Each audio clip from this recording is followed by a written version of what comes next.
Music by Priyanshu Singh.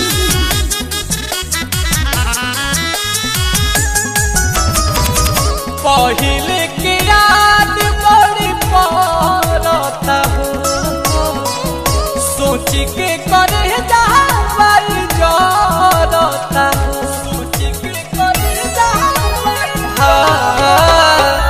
पहिले के याद बड़ी पड़ता हो, सोच के करे जावल जरता हो। असो कैसे कटी नया साल, असो कैसे कटी नया साल कि माल ससुराल गई। हम बहनी अकेले फिलहाल, हम बहनी अकेले फिलहाल कि माल ससुराल गई। हम बहनी अकेले फिलहाल कि माल ससुराल गई।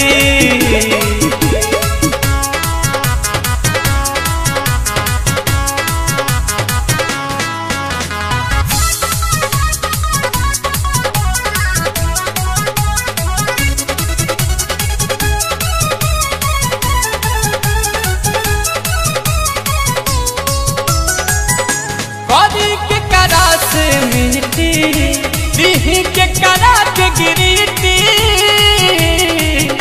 कि पियतनी बियर रे बसडनी उइयर रे, बसडनी उइयर रे। करी के करा से मिटी दिही के करा के गिरीटी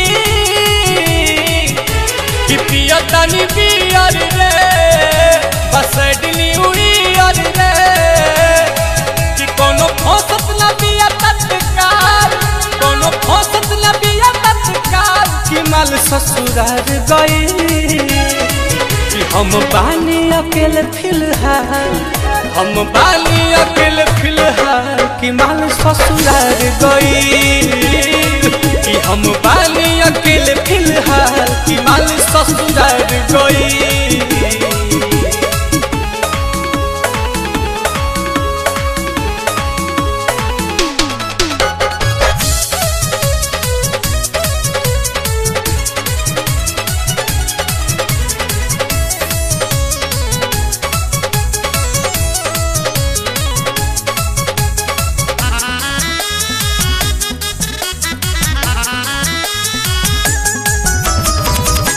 दर्द में सो न सकेंगे, किसी के हो न सकेंगे।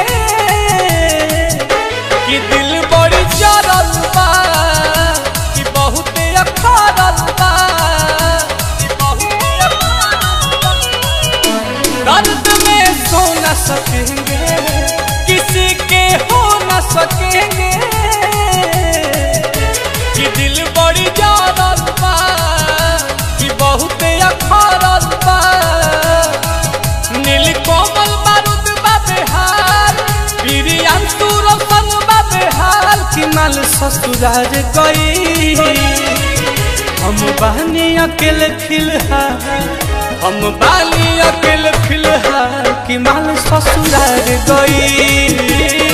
कि हम बहनी अकेले फिलहाल कि माल ससुराल गई।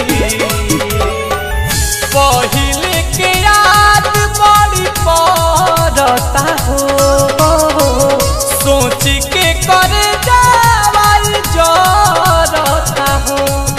असो कैसे कटी नया साल, असो कैसे कटी नया साल कि माल ससुराल गई। हम बहनी अकेले फिलहाल, हम बहनी अकेले फिलहाल कि माल ससुराल गई।